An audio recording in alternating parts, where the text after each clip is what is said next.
بارگاہ سید المرسلین رحمت للعالمین مسخر کائنات کرم وجهہ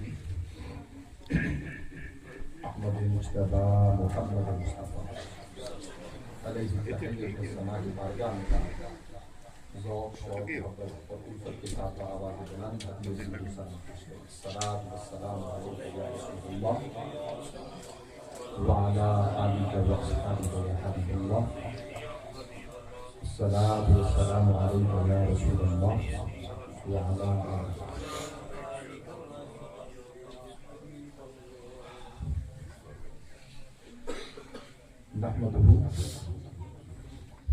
نحمده ونصلي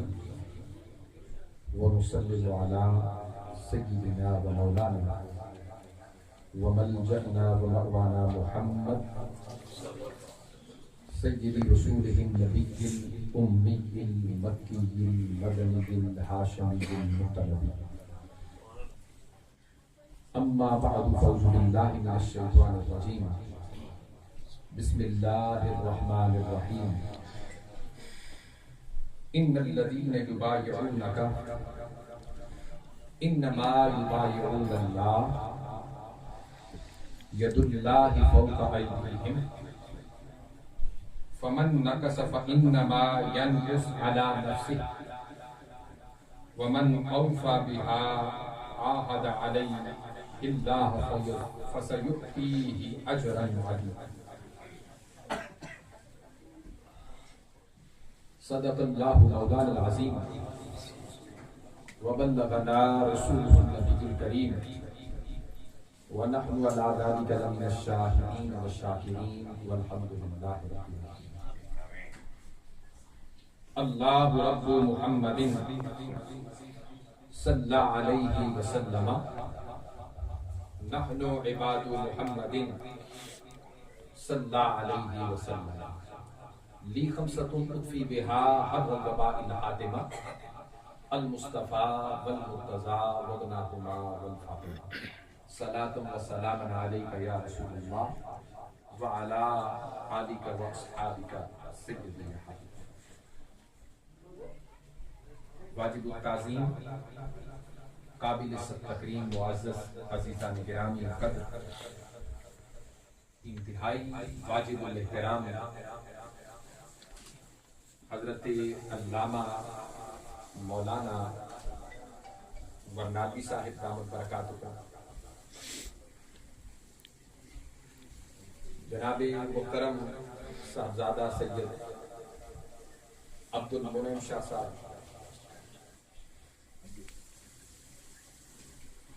اور واجب الاحترام خطیب و امام الکریم اسلامک سینٹر جناب حافظ و قاری عبد القدیر صاحب دامت برکاتہ اور ضیاء الکرم اسلامک سینٹر کے خطیب و امام اور ڈائریکٹر جناب محترم شہباز خطابت علامہ پروفیسر شہباز احمد چشتی صاحب دامت برکاتہ.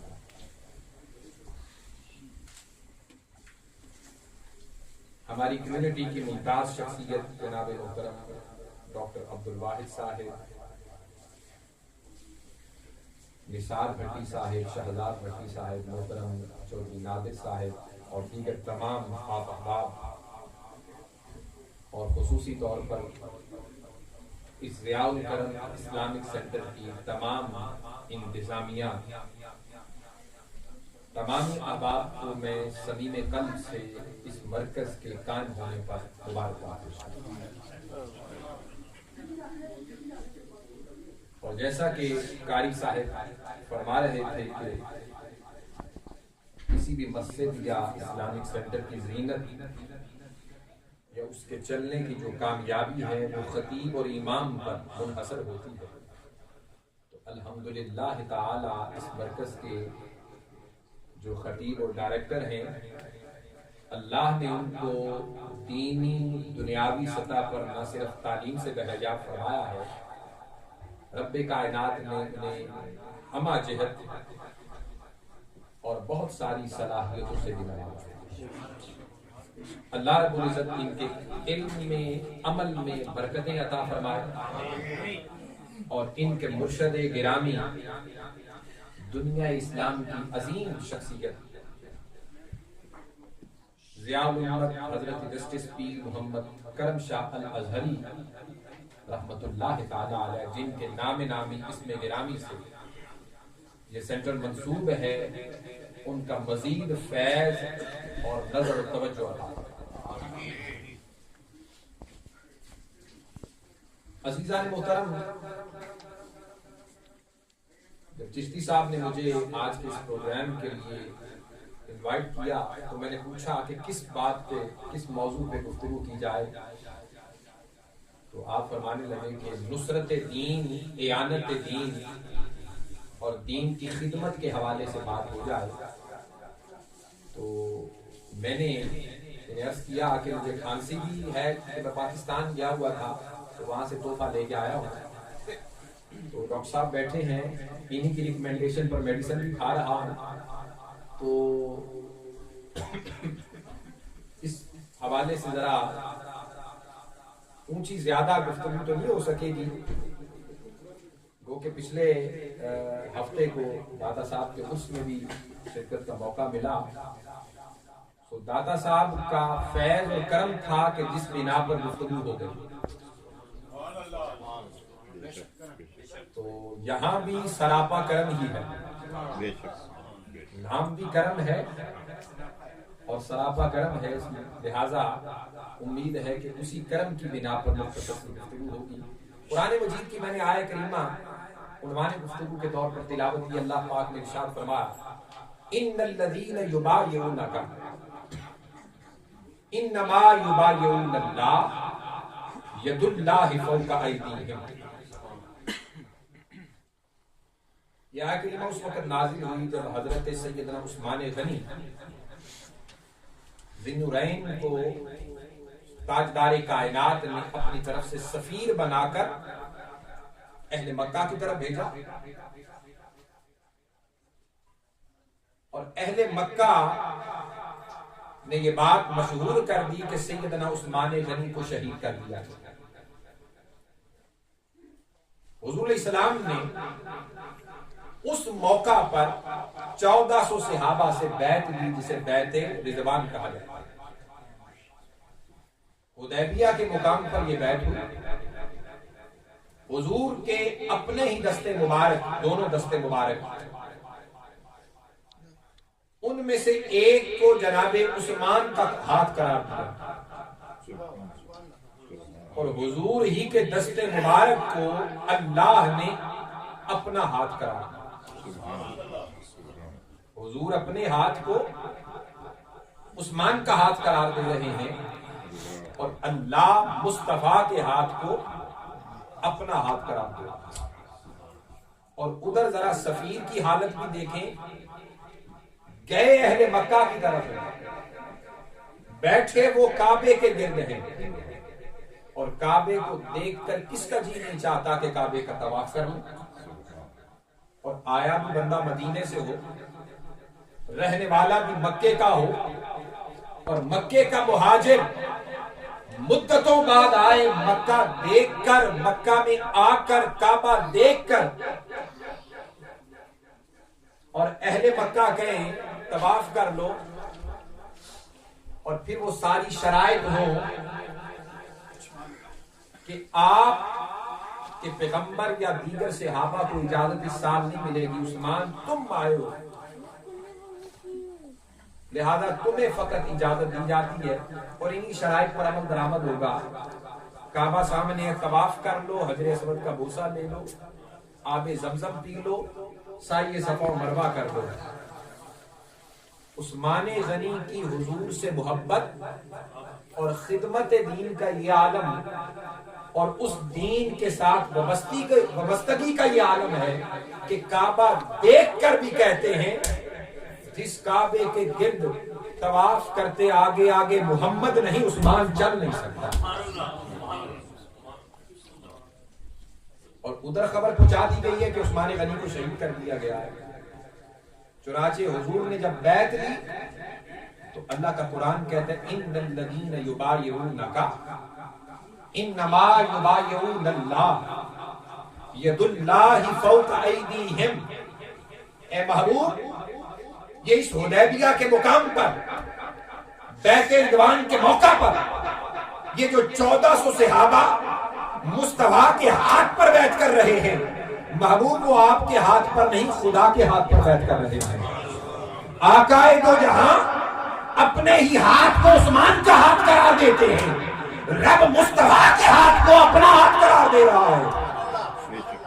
ان الذین یبایعونک انما یبایعون اللہ ید اللہ فوق ایدیہم. مصطفیٰ یہ آپ کے ہاتھ پر نہیں اس خدا کے ہاتھ پر بیعت کر رہے ہیں. اور فرمایا پھر جس شخص نے اس بیعت کو توڑا تو اس کے توڑنے والے کا وبال اسی کی اپنی جان پر ہوگا, اور جس نے ومن اوفا جس نے پورا کر دکھایا سو پورا کرنے والے پر عہد الہی کو پورا کرنے کا اجر ملے گا. لہذا ان قریب کو پورا اجر ایسے لوگوں کو عطا کرنا ہے. عزیزان محترم, جتنے بھی اس مرکز کے ساتھ یا دین کے کہیں بھی مراکز قائم ہیں ان مراکز کے ساتھ وابستگی دین کی مدد و نصرت کی خاطر اللہ کے دین کے ساتھ وابستگی قائم جہاں بھی ہوتی ہے جو شخص اس وابستگی کو پورا کرتا ہے رب کائنات قرآن میں اعلان کر کے کہتا ہے ارے اجر زمین اور فرش پہ ڈھونڈتے نہ پھرنا اس کا اجر خدا کے پاس ہے. محمود غزنوی کا واقعہ محترم قبلہ چشتی صاحب نے بیان کیا اور محمود غزنوی نے خواب کے اندر زبان مصطفیٰ سے اس کی مہر تصدیق بھی حاصل کر لی. اب قرآن کہتا ہے اب جو وابستگی قائم رکھتا ہے دین کے ساتھ دین کی مدد کرتے ہوئے اس کی نصرت کرتے ہوئے اعانت کرتے ہوئے, دین تو ایک ہی ہے نا سارا, اس کے مراکز جمع کیے جائیں سب ایک ہی ہیں اور ہر ایک کا تانا بانا ملتا ہے مکین گنبد خضرا سے جاتا ہے. کوئی چشتی ہو, سہروردی ہو, قادری ہو, نقشبندی ہو, شاذلی ہو, کلندری ہو, کسی بھی سلسلے سے تعلق رکھنے والا ہو, ارے وہ اپنے مرشد صوفیزم کے ذریعے سے ہو, سلاسل طریقت کے ذریعے سے ہو, شریعت کا سلسلہ, طریقت کا سلسلہ, یہ سارے کے سارے پہنچاتے ہیں معرفت و حقیقت کی طرف اور وہ جا کر ملا کرتے ہیں مکین گنبد خضرا کے مکین اور وہاں سے ملتا ہے. اور یہی بات قرآن نے کی. آج 1400 سال کے بعد جو بھی تاجدار کائنات کے دین کے ساتھ وابستگی کر رہا ہے آج یہی قرآن مجید کی آیت کریمہ اسی وابستگی پر مہر تصدیق ثبت کرتی ہے. اسی طرح جس طرح آج سے 1400 سال قبل بیعت رضوان کرنے والوں کی بیعت پر اللہ نے مہر تصدیق ثبت فرمائی. اور پھر قرآن کہتا ہے یریدون لیطفئوا نور اللہ بافواہہم. کافر لوگ یہ چاہتے ہیں کہ اللہ کے نور کو اپنی پھونکوں سے بجھا دے. حضور نے فرمایا شرق سے لے کر غرب تک کائنات کا کوئی خطہ ایسا نہیں بچے گا جہاں پہ اللہ اکبر کی صدائیں بلند نہ ہو رہی ہیں. یریدون لیطفئوا نور اللہ بافواہہم. حضرت علامہ بشارت شاذلی صاحب محترم علامہ بشارت احمد شاذلی صاحب تشریف لائے, انہیں خوش آمدید کہتے ہیں.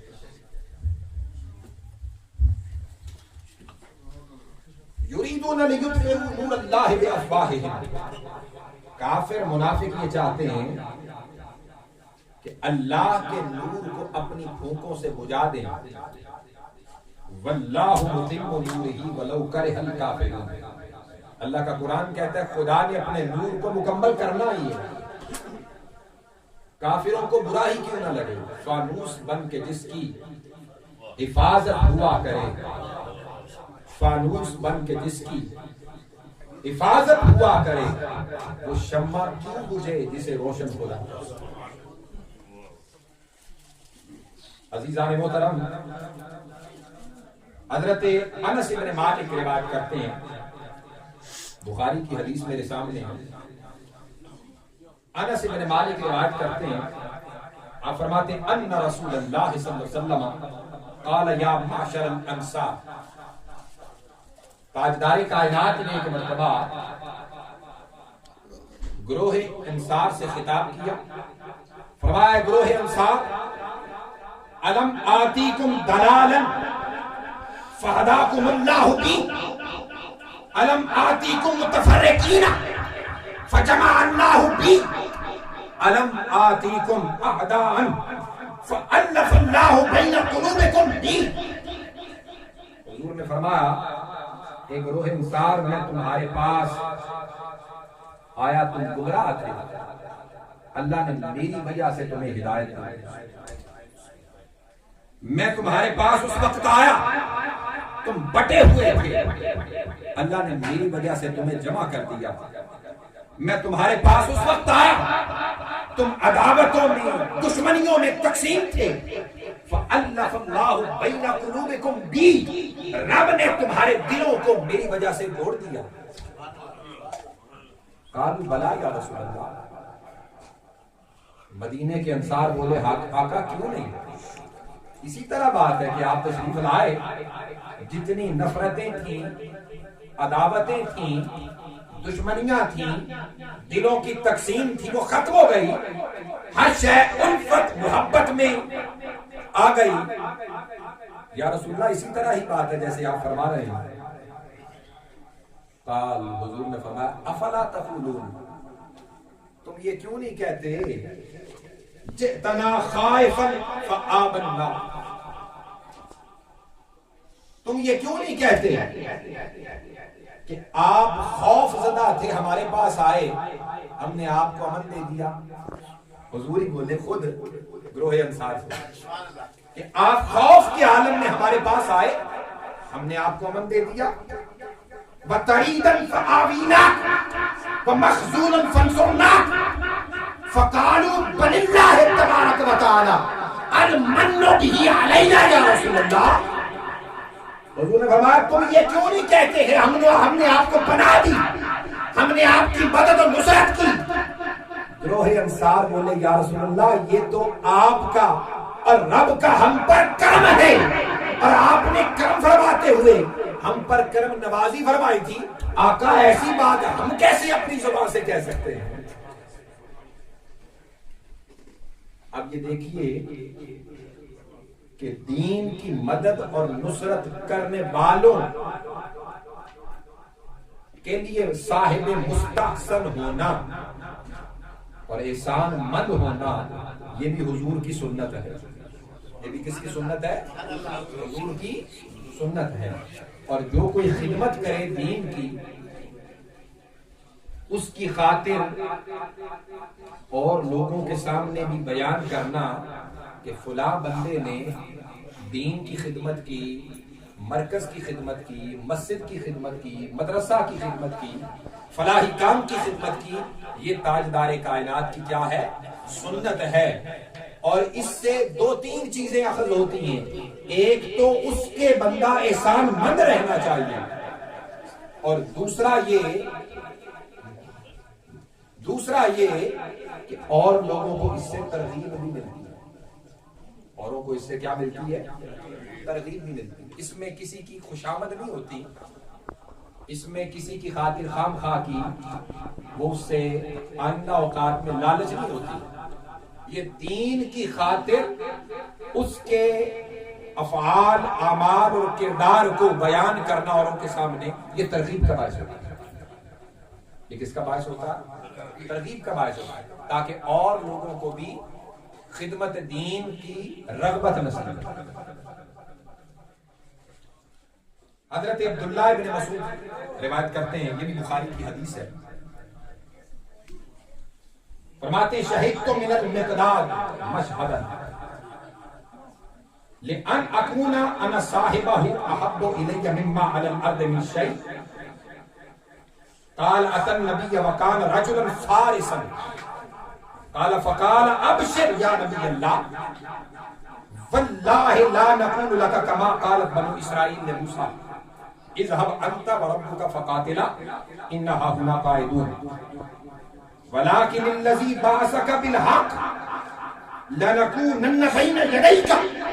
وعن يمينك وعن شمالك ومن خلفك حتى يفتح الله عليك فرأيت وجه رسول الله يشرك لذلك وسره ذلك او كما قال۔ عبداللہ ابن مسعود روایت کرتے ہیں، آپ فرماتے ہیں کہ میں نے حضرت مقداد کا ایک منظر ایسا دیکھا کہ یہ منظر کاش مجھے مل جائے، یعنی میں حضرت مقداد کی جگہ پر ہوتا تو زمین و آسمان کی کل اگر دولت بھی مجھے مل جائے تو اس سے بڑھ کر بھی مجھے عزیز ہوگا۔ حضرت عبداللہ ابن مسعود فرماتے ہیں، وہ بیان کرتے کہ حضرت مقداد حضور نبی اکرم کی خدمت میں حاضر ہوئے۔ وہ ایک بہادر شخص تھے، انہوں نے عرض کیا یا نبی اللہ آپ کو خوشخبری ہو، ابشر یا نبی اللہ آپ کو خوشخبری ہو، واللہ لا نقول لک کما قالت بنو اسرائیل لموسیٰ، خدا کی عزت کی قسم کبھی بھی ہم آپ کی اور دین کی مدد کی خاطر یہ نہیں کہیں گے جیسے بنی اسرائیل نے حضرت موسیٰ سے کہا تھا۔ جب حضرت موسیٰ نے کہا کہ قوم جبارین کے ساتھ جا کے لڑنا ہے تو وہ کہنے لگے فَاذْهَبْ موسیٰ آپ جائیے وَرَبَّكَ اور اپنے رب کو لے جائیے، فَقَاتِلَا دونوں جا کے لڑیں گے، اِنَّا هَاهُنَا قَاعِدُونَ ہم تو یہاں دھرنا مار کے بیٹھے ہیں، ہم نہیں جاتے۔ حضرت مقداد کہتے ہیں، حضرت عبداللہ بن مسعود کہتے ہیں کہ حضرت مقداد نے جب حضور سے یہ عرض کیا اور ساتھ کا وَلَٰكِنِ الَّذِي بَعَثَكَ بِالْحَقِّ، لیکن اللہ نے آپ کو حق کے ساتھ مبعوث کیا ہے، لَنَكُونَنَّ بَيْنَ يَدَيْكَ، آقا جب آپ لڑیں گے تو ہم آپ کے آگے ہو کر لڑیں گے،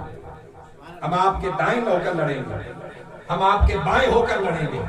ہم آپ کے پیچھے ہو کر لڑیں گے، یہاں تک کہ رب آپ کو فتح عطا کر دے۔ حضرت عبداللہ بن مسعود فرماتے ہیں فرائیت وجہ رسول اللہ،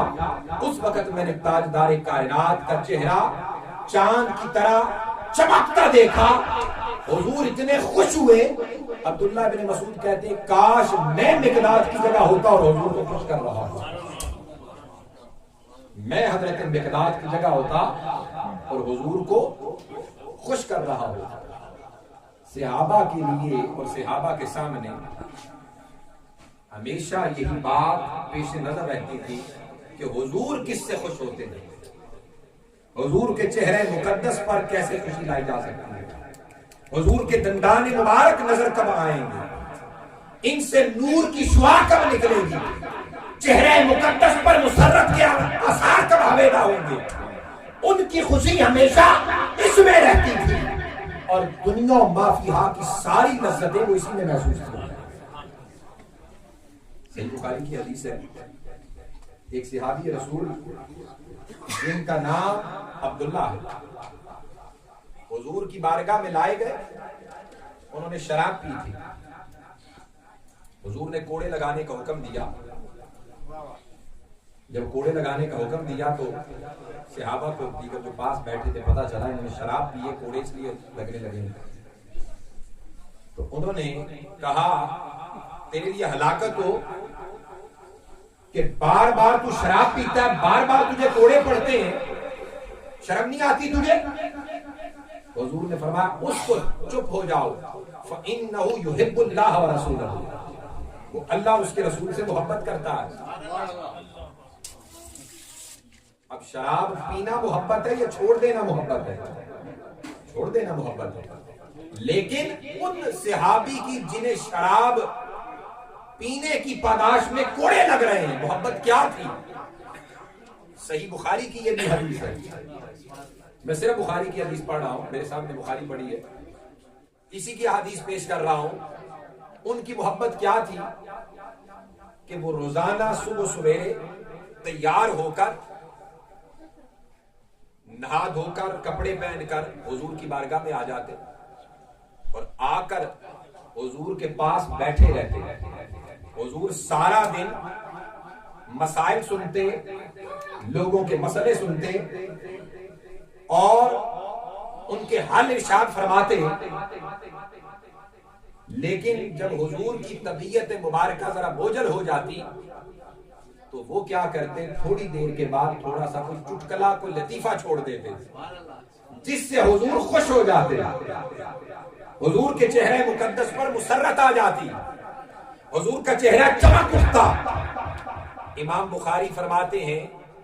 کہ ان کا یہ حضور کو خوش کرنا، یہ حضور سے محبت تھی، یہ حضور سے کیا تھی؟ محبت تھی۔ عزیزان محترم، اب دیکھیے ذرا کہ وہ صحابہ جو حضور کے چہرہ مقدس پر خوشی اور محبت دیکھنے کے لیے اپنا تن من دھن قربان کر دیتے، اپنا سب کچھ قربان کر دیتے، اور حتیٰ کہ سیدنا عثمان غنی کی ذرا خبر لیں تو جب حضور علیہ السلام مدینہ طیبہ تشریف لائے، شہر مدینہ میں صحابہ کے لیے میٹھے پانی کی کمی تھی، ایک بئر روما تھا، حضور علیہ السلام اس کے مالک کے پاس تشریف لے گئے اور فرمایا کیا تم اس کنویں کو میرے صحابہ کے لیے وقف کرتے ہو، مسلمانوں کے لیے وقف کرتے ہو؟ انہوں نے عرض کیا یا رسول اللہ، یہ کنواں میری سب سے بڑی جاگیر ہے، میری دولت ہے، میرا مال ہے، اسی سے میں اپنا اور اپنے بال بچوں اور اپنے رشتہ داروں کو کھانا وانا دیتا ہوں، اسی سے یہی ہمارا دنیا کا مال و متاع ہے، اسی سے ہم سیر ہوتے ہیں، یہی ہماری دولت ہے۔ حضور نے فرمایا اس کے بدلے میں تمہیں جنت کے اندر محل عطا کیا جائے گا۔ سیدنا عثمان غنی رضی اللہ تعالی عنہ نے سنا اور وہ کنواں جا کے مہنگے داموں خرید کر حضور کی بارگاہ میں آئے اور عرض کیا یا رسول اللہ، جو آپ نے اس صحابی سے فرمایا تھا کیا میرے لیے بھی وہی بشارت ہے؟ حضور نے فرمایا ہاں تمہارے لیے بھی وہی بشارت ہے۔ تو عرض کیا یا رسول اللہ، میں نے خرید لیا ہے اور خرید کر مسلمانوں کے لیے میں نے کھڑے کھڑے وقف کر دیا۔ سو عزیزان محترم، بحر روما کی بات ہو یا خدمت دین کے حوالے سے صحابہ یا گروہ انصار یا دیگر صحابہ کی خدمت دین کے لیے کی گئی وہ تمام قسم کی کوششیں اور کاوشیں اور سعی جمیلہ ہوں، آج قرآن و سنت کے دامن بھرے پڑے ہیں، یہ فقط اس لیے نہیں کہ انہیں کتابوں کی زینت کے طور پر رکھا جائے یا کتابوں ہی کی نظر کیا جائے، یہ اس لیے ہے کہ آج 1400 سال کے بعد ہم دنیا کا مال و متاع، مال و زر پا کر ہم کتنے ان صحابہ کے نقش قدم پر چل کر حضور کی تابعداری کر رہے ہیں۔ اس مرکز کے لیے جتنے بھی احباب نے آج تک، اب مجھے صحیح معنوں میں پتا نہیں کیا خدمت ہوئی، کن کن احباب نے کی، جتنے بھی احباب نے اس مرکز کی خاطر خدمت کی، اللہ رب العزت اسے قبول و منظور فرمائے، اور جتنے بھی لوگ دست و بازو بنے ہیں، اور ابھی چشتی صاحب نے ذکر بھی کیا کہ ان کی انتظامیہ کے سربراہ جو ہیں وہ ڈاکٹر عبد الواحد صاحب بنائے گئے ہیں، اور ماشاءاللہ یقیناً جناب محترم نادر صاحب بھی اس میں شامل ہیں، بھٹی صاحب اس میں شامل ہیں، اور ان کے دیگر برادران اس میں شامل ہیں، اور دیگر جو احباب بھی اس میں دامے درمے کرنے کلمے سکنے حصہ لے رہے ہیں، اللہ رب العزت سب کی کاوش کو اور سعی جمیلہ کو اپنی بارگاہ میں قبول و منظور فرمائے. وما علینا الا